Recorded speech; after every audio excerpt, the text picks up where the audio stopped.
بنی اسرائیل کے اندر ایک نسو نامی شخص گزرا جس کی ظاہری شکل اور صورت عورتوں جیسی تھی، ساخت چہرے پر داڑھی نہیں تھی، ہاتھ ملائم تھے، چہرہ ملائم تھا، ظاہراً یہ لگتا تھا یہ لڑکی ہے، حقیقت میں وہ مرد تھا۔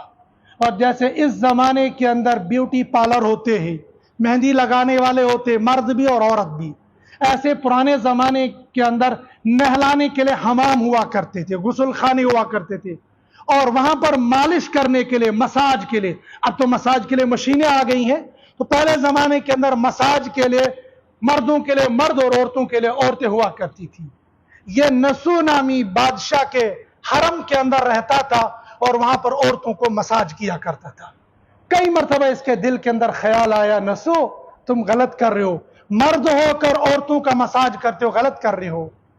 لیکن انسان ہے، توبہ کرتا تھا، پھر خواہشات وہ لذت بھی حاصل کر لیتا تھا اور مالش بھی کر لیتا تھا۔ لذت سے بس خواہشات نفسانی، اس لیے کہ اگر اپنی واقعی خواہش پوری کر لے گا تو اس کا راز باقی نہیں رہے گا۔ اور خاص طور پر بادشاہ کی عورتوں اور بادشاہ کی بیٹیوں کا مساج بھی یہی کرتا تھا۔ ایک موقع پر شہزادی کا ہار گم گیا، اس نے اعلان کیا حرم کے اندر جتنے لوگ ہیں سب کی جامع تلاشی لے لی جائے، کون ہار لے گیا ہے؟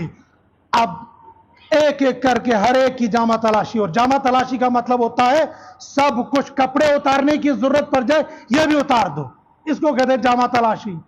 نسو کو شامت پڑ گئی، او خدایا آج اگر میرے کپڑے اتر گئے تو میرا راز فاش ہو جائے گا، کسی کونے میں جا کر دبکا، ربا آج بچا لے، آج میں سچی پکی توبہ کر لیتا ہوں، کبھی اب اس طرف کا رخ نہیں کروں گا۔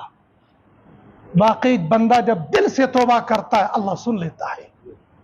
اس کی توبہ اللہ نے سن لی، لوگ اعلان کرتے نسو کہاں گیا، نسو اس کی تلاشی لے لو، کسی نے آواز لگائی ہار مل گیا، نسو کو چھوڑ دو، نسو کی جان بچ گئی اور یہاں سے فوراً نکل گیا۔ کئی دن گزر گئے، حرم کے اندر آیا نہیں، شہزادی نے پیغام بھیجا نسو کہاں ہے؟ اس نے کہا میرے ہاتھ میں تکلیف ہے، میں نہیں آ سکتا۔ اور چونکہ مساج ایسا کرتا تھا، ہر عورت کو مزہ آتا تھا کہ اچھی مساج کر لیتا ہے۔ کچھ دنوں کے بعد اس نے سوچا یہاں رہنا مشکل ہے، اس حرام طریقے سے جتنی کمائی کی تھی سب غریبوں کے اندر تقسیم کر دی اور پہاڑ کے اوپر چلا گیا، وہاں پر اللہ اللہ شروع کر دیا۔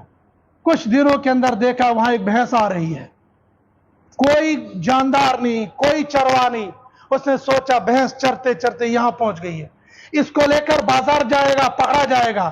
اس نے کہا بھینس کی خدمت میں کروں گا اور بھینس میری خدمت کرے گی، جب چروا آئے گا لے جائے گا۔ اب بھینس کو چرانا، باندھنا، دودھ نکالنا یہ شروع۔ کچھ دنوں کے بعد ایک قافلہ یہاں سے گزرا، پانی کوئی نہیں تھا، کنواں کوئی نہیں تھا۔ اس بندے سے کہا کچھ پانی ہے؟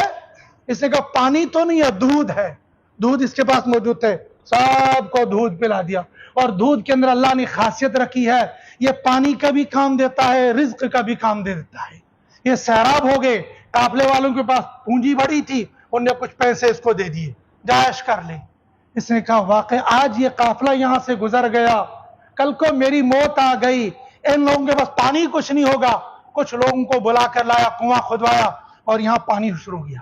اور جہاں پانی ہوتا ہے لوگ وہاں ڈیرا ڈال دیتے ہیں۔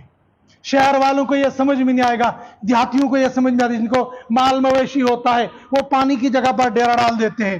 کچھ دنوں کے بعد تھوڑا تھوڑا کر کے وہاں پر لوگوں نے آنا شروع کر دیا۔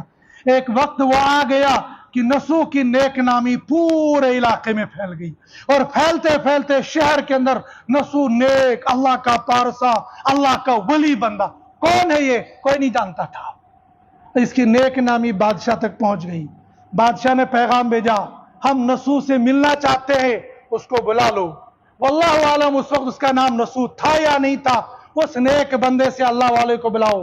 اللہ والے نے کہا میں نہیں جاتا، میرے پاس ٹائم نہیں۔ ہو سکتا ہے واقعی نسو کے پاس ٹائم نہ ہو، اور ہو سکتا ہے نسو کے دل میں گیا تو پکڑا گیا، میری ساری پارسائی ختم ہو جائے گی۔ اور واقعی نسو نے سچے دل سے توبہ کی تھی۔ اس زمانے کے اندر بادشاہ بھی بادشاہ تھے، وہ اللہ والوں سے تعلق رکھتے تھے، نیک لوگوں سے تعلق رکھتے تھے۔ انہوں نے کہا کہ اگر نسو نہیں آتا ہم چلے جاتے ہیں، یہاں سے چل دیا نسو کی طرف۔ جب نسو کی بستی میں داخل ہو گیا، حضرت اسرائیل کو حکم ہو گیا روح قبض کر لو،